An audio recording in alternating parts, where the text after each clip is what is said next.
Hello and welcome to Getting Candid with me, your girl Helen. I'm super excited for the second episode of this season and I hope you guys loved the first episode. I saw the response, it was great, and I just want to say thank you for supporting this show, for being with us from the time we started in 2020 up to today, and I hope I keep giving you great interviews. I hope you still get satisfied, and I hope you still get to enjoying the show and inviting more people to watch the show. You're joining me from the wine shop today. As you can see, today we'll be whining and having a lot of chat, getting candid with my guests. I'm dressed by Dark Beauty by Sonica, looking all beautiful. I hope you guys like it. But then we get talking. Today is probably going to be one of the hardest interviews I have to do, only because my guest today is a person that taught me everything I know about TV. Let's talk about teaching me how to stand in front of the camera, when we had that microphone, how to hold it literally, and also taught me to be calling myself your girl Helen. It was like, Helen is boring, let's go to your girl Helen. I'm talking about Innocent Kalaluka, very legendary in the entertainment industry, has taught a lot of us, has promoted a lot of music, had one of the biggest award shows in the country. Let's get chatting with him. Welcome back. I mentioned that today is going to be one of the hardest interviews, though I'm excited to be chatting with Mr. Innocent Kalaluka. How are you? I'm fine, how are you, Helen? Good. I'm excited to have you. Thank you. I was just telling you behind the scenes that I'm nervous to interview you.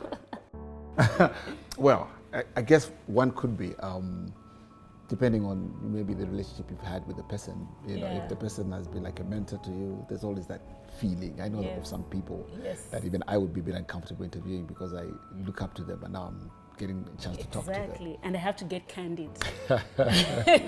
Yeah, that's the show though. Okay, yeah, so okay, but let's just get into it. Firstly, are you enjoying your beer? Yes, just to make it clear that it's non-alcoholic. So yes. Everything is found here. Those of you that are non-alcoholic can do that. So I am enjoying my beer.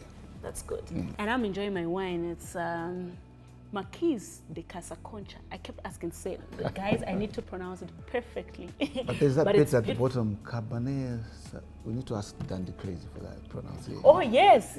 You know, the moment they actually said it, I thought of Dandy Crazy. This is like him. He said, he calls it what?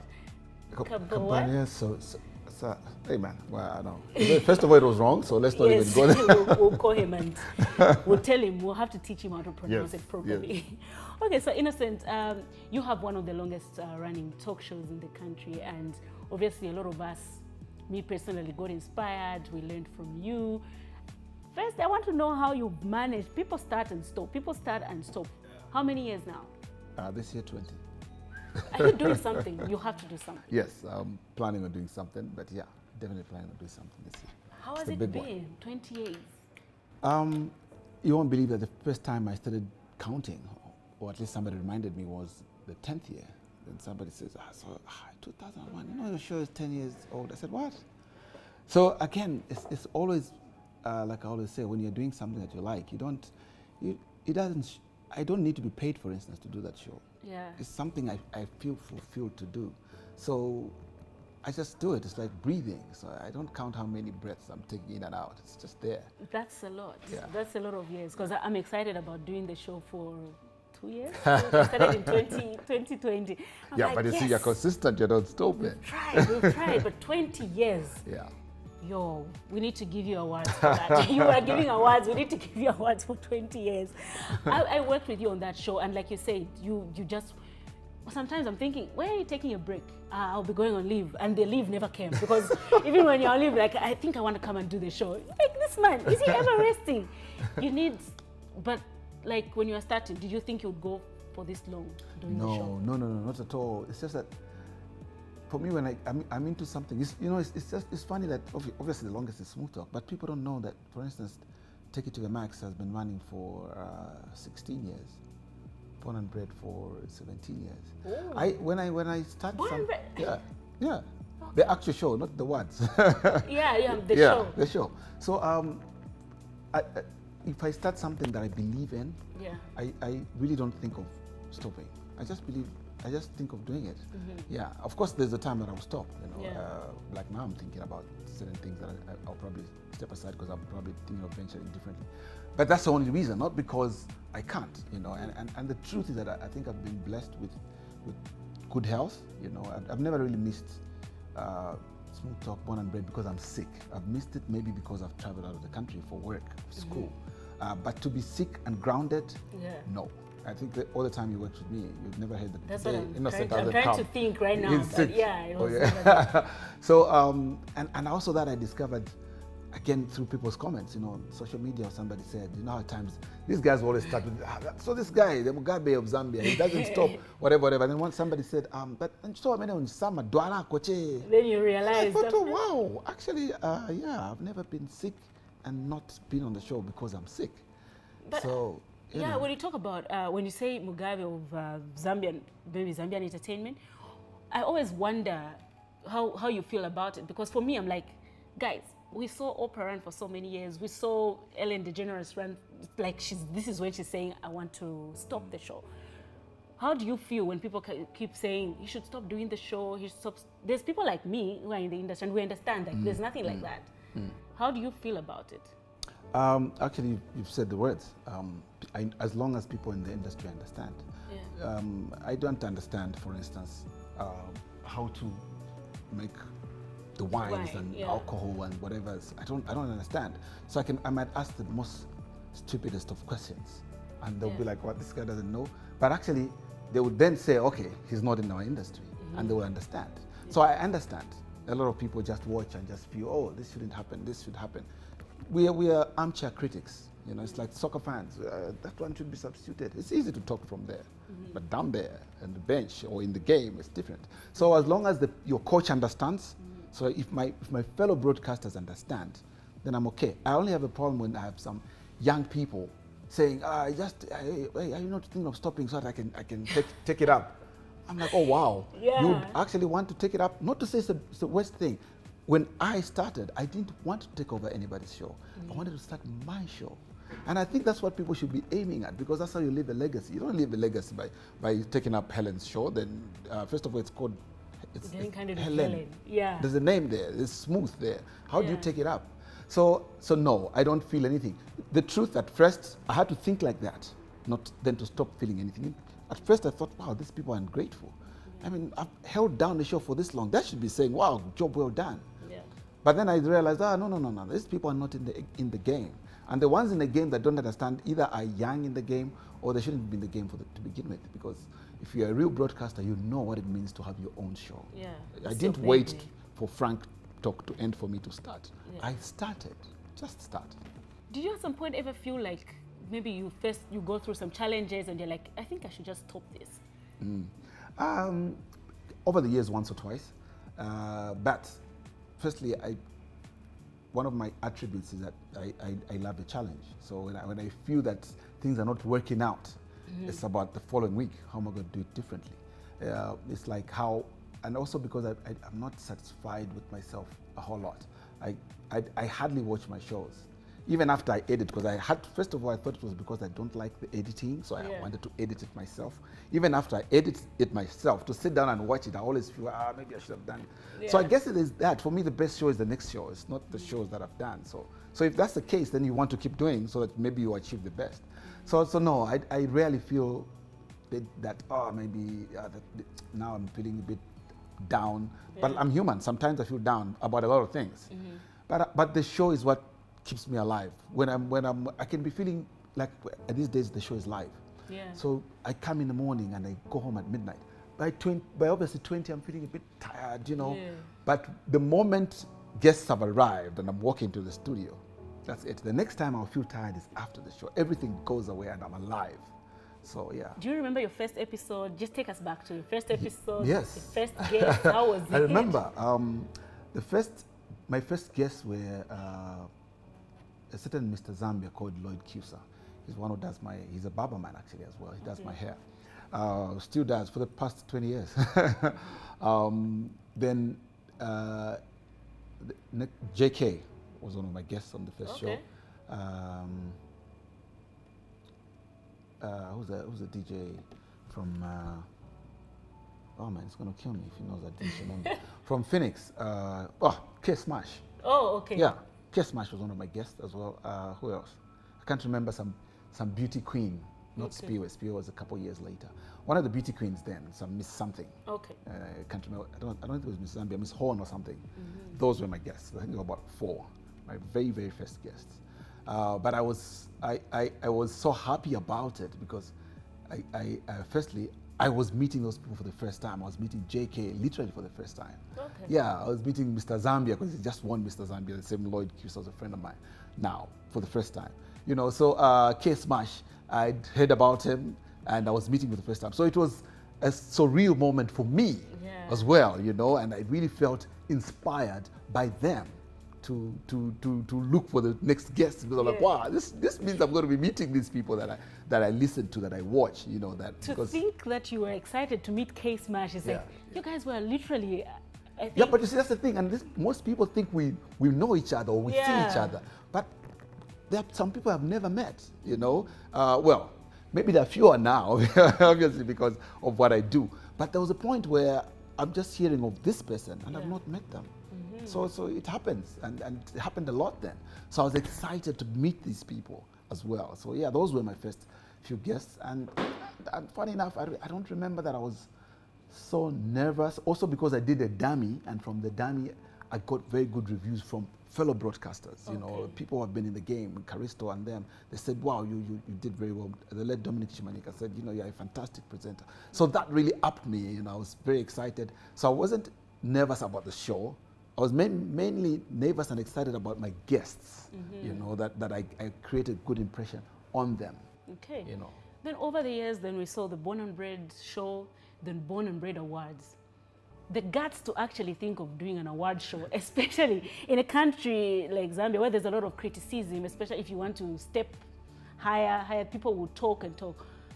Where did the idea come from? And when did you just decide, come on guys, let's do it, we can do it? And for me, the best ideas actually come from point of not planning. I didn't plan for the Born and Bred Awards. It's a situation where it's a good thing that you've worked for ZNBC. You know how at the end of the year, you always want to do something with whatever program you're running. So then I was running Born and Smooth Talk. Smooth Talk was easy. I just look at the most exciting interviews I've had, performances I've had, put it together, and you're like, this is the year 2007, for instance. But for Born and Bred, I didn't know what to do. I didn't know which best videos to play for the year when it just started.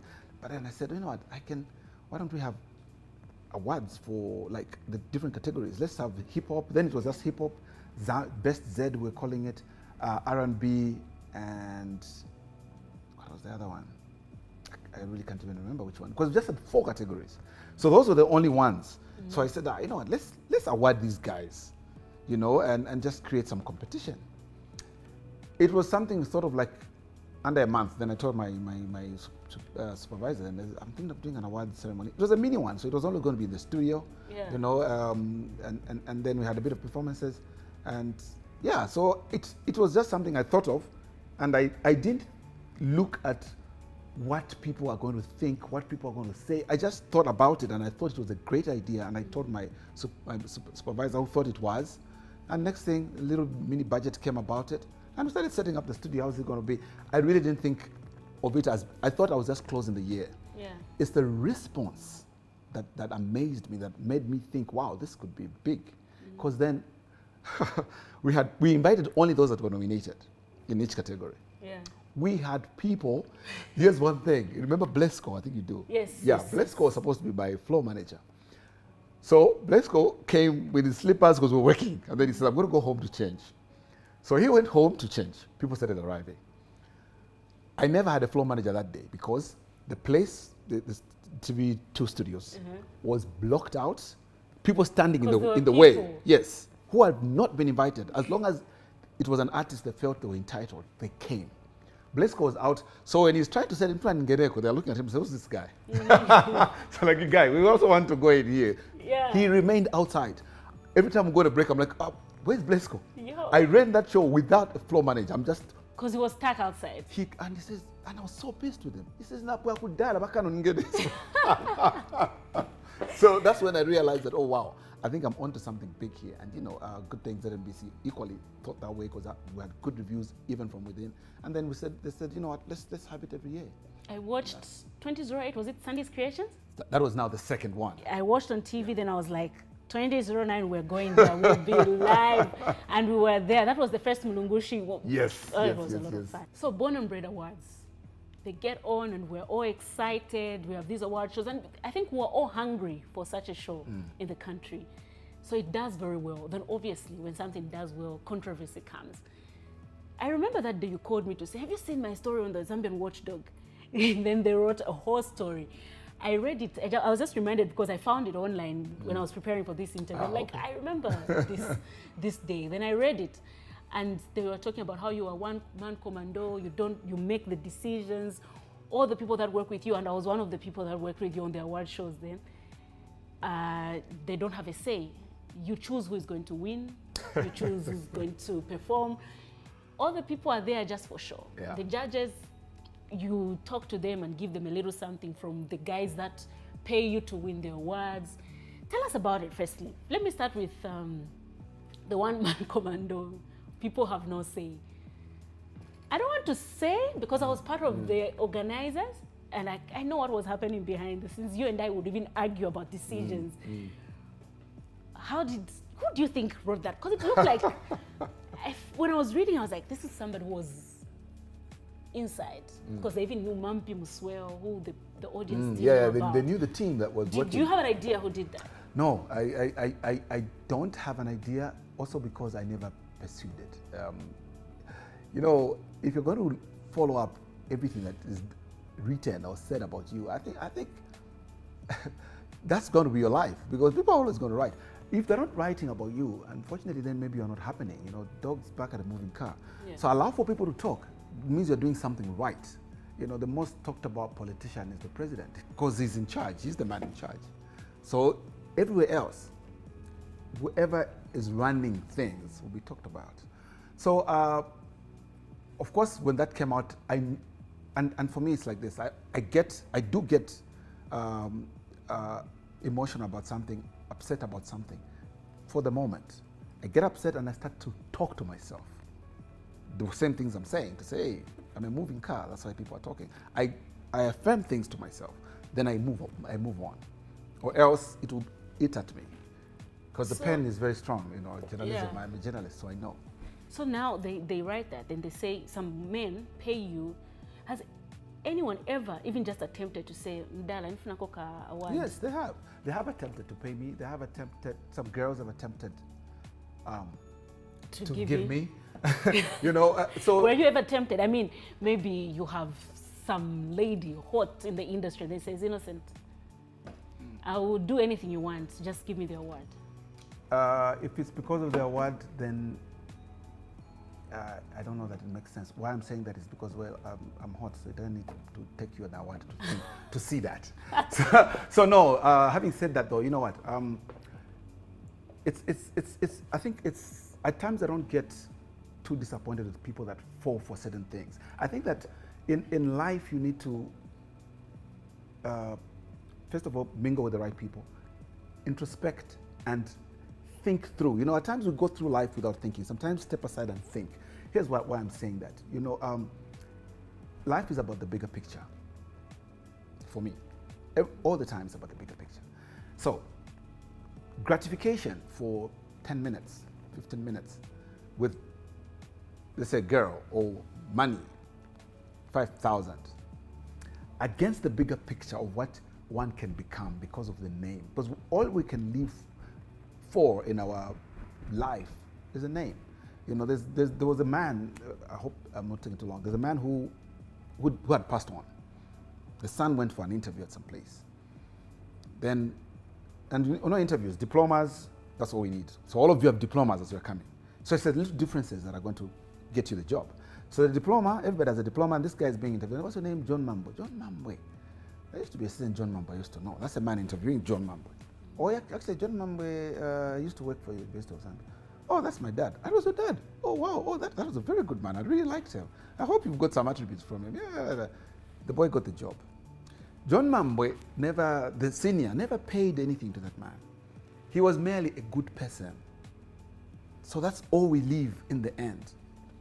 The legacy that we leave for our children. My child one day will want to get a job, and somebody will just say, oh, that guy, he was very hardworking, he was very, And they will suspect, first of all, that it must have rubbed on. 1. 2, they'll feel that I'm doing something for that person. There are colleagues who maybe they're not well in this life that we meet as life goes on. Things are not too good. The reason that you will help, believe it or not, is because of the relationship you had with that person. If it was a good relationship, if you felt that person was good to you during their time, you will want to help. And I'm a strong believer in that. So I'm not going to get gratification for the moment at the expense of what I can create, of what the bigger picture can be. I will leave a legacy where people will say, yes, they will say, no one's gone and abandoned. I will get support from people who are working around me, from the artists themselves. But me, I've always known Innocent. I've never given him money for my video to play. They will say that. But yes, I've had situations where people have been sent me talk time. A lot of talk time. I'm like, sorry, what's this about? Yeah. I know, I'm just appreciating you. I'm like, no. I've had people come in my office with, he's walking and he comes, by walking, I mean, he comes in and says, look, I'm done, and I've said very sarcastically, but I wanted to sink home. So I'm back manje, when the bunch. I remember one incident. So I'm going to bus. I'm going to drive. So they're going to pay me for me to drive home, fuel. Yeah. You don't have a car. When you have fuel in your car, we can talk about fuel and expenses and exchange some monies. For now, I'm doing you a favor because you are at that point where you need somebody like me to help out. You'll be at a point where we'll be mates and talking. So now I can give you that transport money actually. So I don't need your money. Yeah. Straight to the point. And they will laugh about it. I know they'll tell the next person so that they know that, think twice before you remove your money. Yeah. So no, I've never gotten money from someone, and I'm not going to get a girl because of the show. Firstly, because I'm principled and I think I'm married. I know I'm married, but also because I can get a girl if I want. I don't need the show to get a girl. Yeah. So. Okay. So because those were like, did you feel some type of way, because it felt like at some point, like even the artist had so many complaints about their awards, and you personally, obviously, are thinking, look here, guys, we didn't have an award show. I've started this is appreciating you. The whole country is glued and they're waiting for Born and Bred Awards. Did you even sometimes have a sit down with some of these artists, like, what's wrong? Yes. Firstly, we had a sit down with the artists whenever the awards were on. Every day we're talking and I'm getting ideas even from them. But of course, I will have come with what I feel should happen. And at times I'm getting questions so I can explain why certain things are not happening. The best studio production house, for instance, sometimes it was about the money constraints. But people will complain, hey, didn't nampangira na video, but nesimoni pasa, and it's a valid point. But also appreciate that everything is money. Yes, you want to get one for free. Yeah. But you also want to be paid. So we only have this amount of money. And the truth is that even no matter how big you are as a studio production, and some studio productions are watching, your artist becomes bigger than the studio production. Yeah, that's true. It's always the artist. It's a band, the guy who sings is the star. The drama is very important. The star is the one who sings. Yeah. So we're awarding the stars. When there's enough money, we can award the production house. I have no problem with the production house. I'm very interested in the production house. But just give me the money. Without the money, I'll work with what is attractive to the audience, because ultimately we're doing it for the people. The people are really not interested in the production house. They're interested in the artist. So there are a lot of issues, obviously, that were happening, but some of it I would feel a bit justified, but very little I can do at the time, also because these awards were at ZNBC. So some things ZNBC would say, this can't happen, and it won't happen. What were some of the things? Because sometimes like we would have good awards, then this time, and people would be like, oh, these were good. Then sometimes you have problems and people would talk, oh, the sound was bad, the light. What do you think of bringing the awards back first?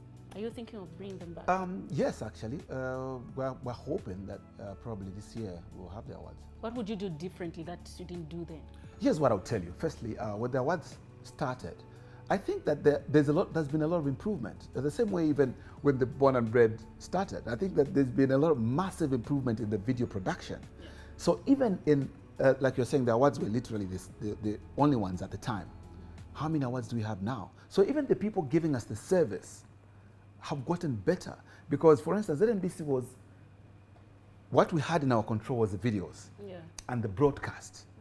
What we didn't have in control is the sound that we're going to get, because we're hiring somebody. The stage we're going to get, we're hiring. The lighting is, we're hiring. So, yes, it was ZNBC's issue, but also the industry was equally learning.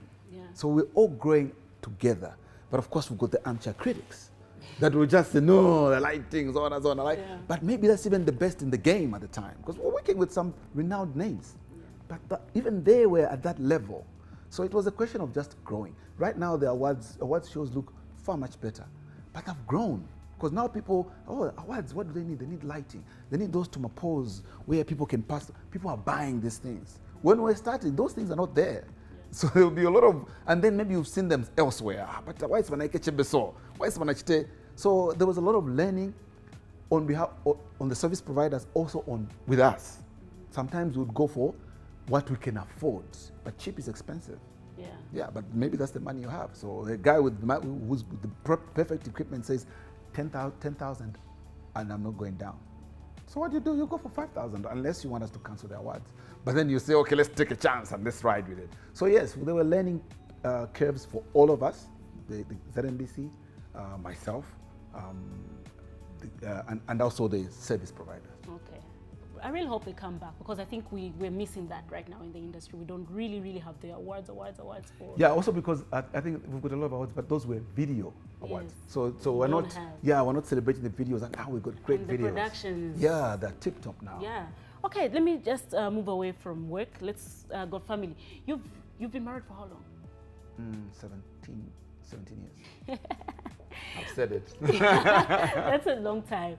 You've really tried and managed to kind of keep your family life. I think a lot of people have literally never seen. They don't know your kids. People think, first of all, that some people still think I'm not married. Actually, a lot of people say, I didn't know you're married. Okay. Yeah. Did you deliberately just said, I do not want my family to be... Yes, first of all, it was deliberate on my part. I just feel that it's about me and not my family. But also, most importantly, I think that really helped that is because of my wife's faith. It doesn't allow her to be in limelight, to do all these things. Okay. She doesn't want. Of course, the kids, we could debate it, but I'm not too much of a church person. So then I allowed SDA, ideally, from family-wise. If I'm not going to go to my church, I'm not going to tell my children not to go. And if my wife is going to church, I know what the values of prayer and what it instills. So I allow them to go. So now they are on that side. So they can't be on that side, and at the same time, they don't follow the rules. So if they're there, they're going to follow the rules. Okay. And those are some of the rules. But having said that, I will not post my wife, I will not post my kids, I will not post all that, because firstly, this is my work. Yeah. Yeah, it's my work. It's the same way I don't post what I'm eating, I don't post the new shoe I've bought. It's personal. I want to separate myself from the guy they see on TV, because that's just work. Did she ever feel some type of way with all those stories that were coming out of you sleeping with these artists, what? Did she ever confront you and say? Not really, because also she's like a childhood sweetheart from school. Okay. So she knows me. She knows my other name, not the name that you guys know. My name all along has always been Wamnyima. Yeah. But when I went to college, the guy couldn't pronounce Wamnyima and said, "What's this I?" I said, "This is Innocent." "Oh, I'll be calling you Innocent." And then everybody's calling me Innocent. I came to ZNBC with some of my ZNBC Zamim guys, and they're calling me Innocent. And next thing, I'm Innocent. Even I wondered how the name changed. Yeah. But that's how it did change. So she's known me from then, and she knows a lot of things that a lot of people don't know about me, So I put up what I feel is necessary for the screen, even for this interview. Yeah. It's what I feel is necessary. I'm being a bit candid with you, because otherwise I should have refused. Yeah, because this is the nature of the show.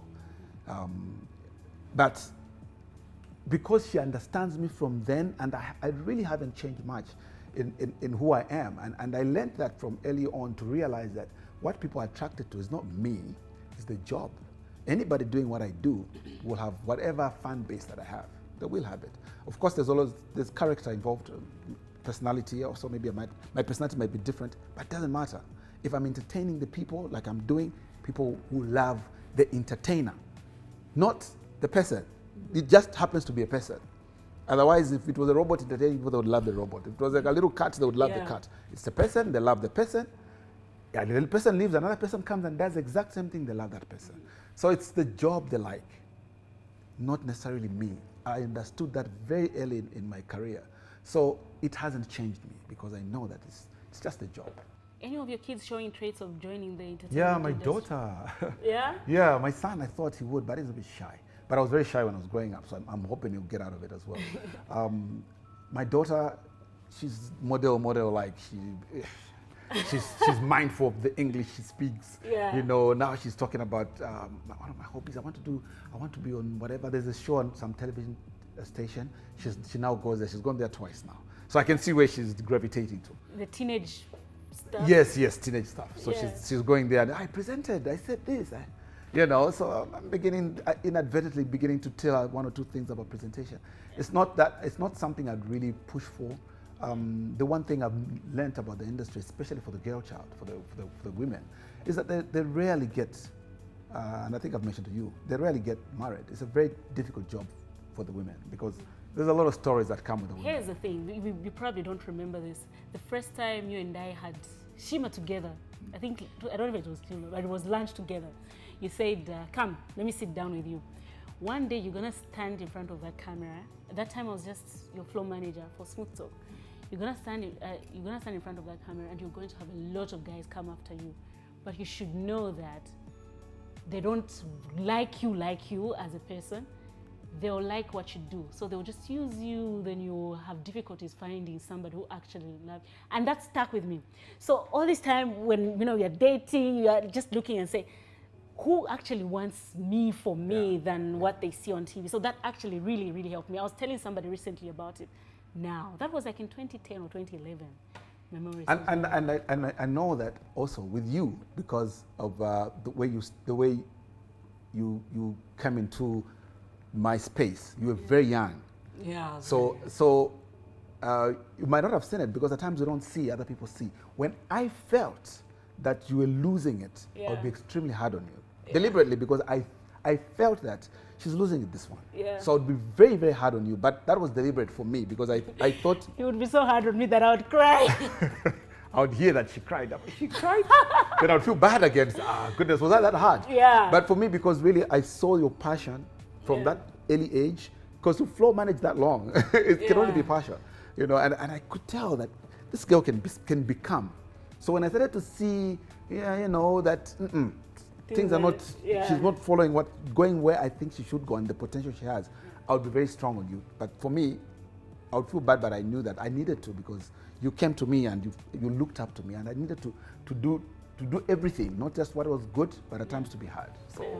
So for girl child, I'm very uncomfortable because I know what they go through. You know, you're one of the few girls that, young ladies these days, that ended up well, married in a good way. And I was happy that the proposal was on the show. Yeah. So I failed to watch it. When your husband approached me and said, can we do this? I'm like, yes. I failed to watch it after the day. I'm like, it still makes me feel some type of way, but yeah, it happened. Yeah, but my daughter is excited about it, and if I see it continues, that it could be just a phase. If it continues, I would definitely sit her down and really drum some things into her because I know what the game can be. It can be very tough on the girl as opposed to on the guy. Yeah, that's true.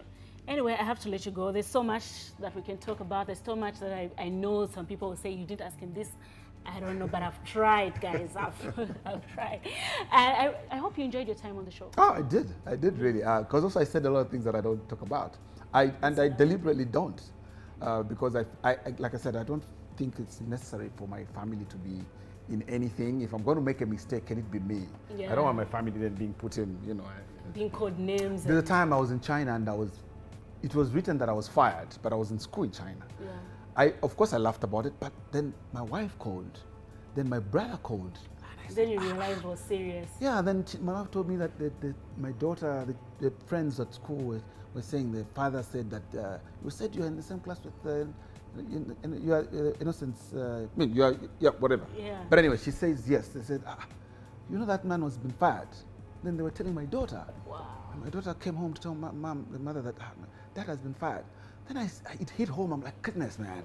And you know, it's still online, eh? Have you ever tried to Google yourself? Yes, I have. I did.